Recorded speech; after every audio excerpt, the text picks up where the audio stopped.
दोस्तों, आदाब, नमस्कार। आज जिस मौजू पे बात करने की कोशिश करूँगा वो बिहार के चुनाव का पहला फेज़ है। किसी को अपने अमल का हिसाब क्या देते, सवाल खुद गलत थे, जवाब क्या देते। दोस्तों, सोची समझी रणनीति के तहत देश की सांप्रदायिक ताकतों ने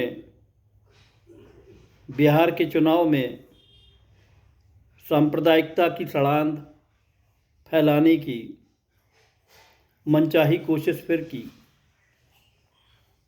और इसके लिए जो सबसे पसंदीदा खेल सांप्रदायिक ताकतों का है वह है मुस्लिम वोटों का बिखराव। उनको लगता है कि मुस्लिम वोटों का अगर बिखराव हो जाएगा तो जो एकजुटता मुस्लिम वोट दिखाता है और उसके पीछे से तमाम जातियों और वर्गों का वोट उसके साथ एकजुट हो जाता है और एक बड़ी सेकुलर ताकत हिंदुस्तान में खड़ी होती है। उसके लिए सांप्रदायिक ताकतों की रणनीति रही कि मुस्लिम वोटों का बिखराव किस तरीके से किया जाए, उस पर उन्होंने लंबा काम किया है और उसकी परिणति इस रूप में हुई कि पहले तो ओवैसी साहब की पार्टी जो पिछले 5 साल तक बिहार के राजनीतिक परिदृश्य से बिल्कुल गायब रहती है, उसकी अचानक एंट्री होती है और एंट्री होने के बाद वो कम से कम 6 सीटें अलग से मांगने की और हिस्सेदारी मुसलमानों की स्थापित करने का काम बात करते हैं। अब सवाल उठता है कि 1% की पार्टी 18% की ठेकेदारी कैसे कर लेती है। बिहार में मुसलमानों की आबादी 18% मान ले तो पिछले चुनाव में ओवैसी साहब की पार्टी को 1.25% वोट ही मिले थे और 1.25% की वोट की पार्टी कहती है कि हमें अपनी आइडेंटिटी के साथ भागीदारी दो। अब अगर उनकी मंशा साफ होती तो इस भागीदारी की बात वो पहले से वहाँ के नेतृत्व के साथ बैठ के कर सकते थे और अपने जो भी 5 या 6 लोग थे वो गठबंधन में शामिल लोगों में से अपने कैंडिडेट भी एडजस्ट कर सकते थे।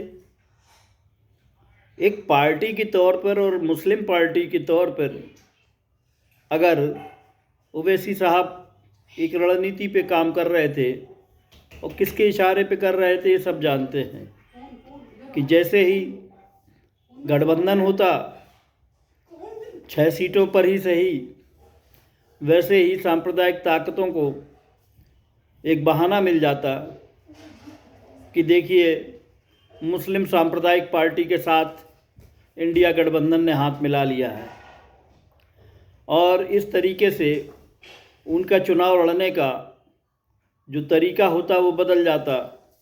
पॉलराइजेशन करने का जो मुहिम थी वो आगे बढ़ जाती। लेकिन तेजस्वी ने बहुत बड़ा और कर्रा दिल करके, वो जानते थे इलेक्शन का टाइम है, ऐसी शब्दावली का इस्तेमाल करना उनके लिए भी घातक हो सकता है, लेकिन फिर भी उन्होंने बड़ा साहस करके जैसे ही असदुद्दीन साहब को चरमपंथी कहा, वैसे ही ओवैसी साहब ने अपना पासा खेल दिया और चरमपंथी को कई तरीक़ों से हिंदी के डिक्शनरी के शब्दों को तलाश करके चरमपंथी को कई रूपों में, कई अर्थों में और उसकी व्याख्या करना शुरू कर दी।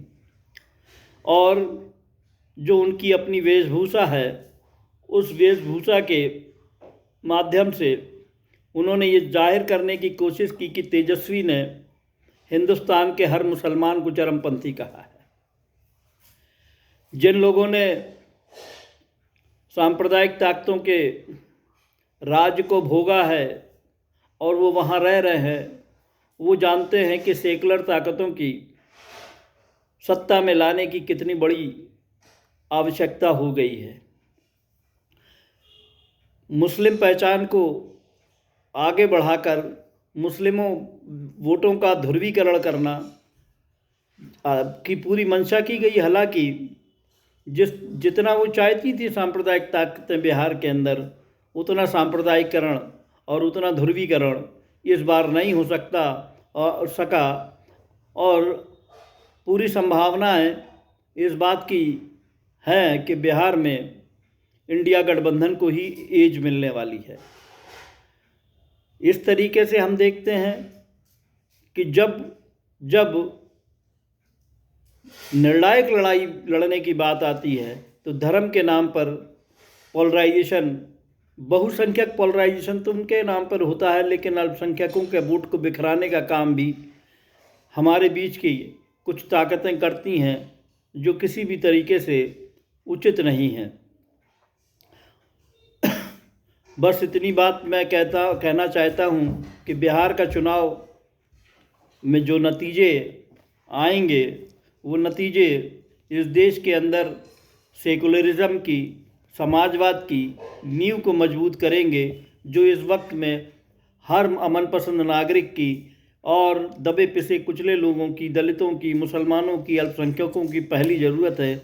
इसलिए आप अपने मतदान का उपयोग जो है बहुत ही होश हवास के साथ और सूझबूझ के साथ करें। बस इतनी बात कह के मैं अपनी बात समाप्त करता हूँ। धन्यवाद। जय हिंद, जय समाजवाद।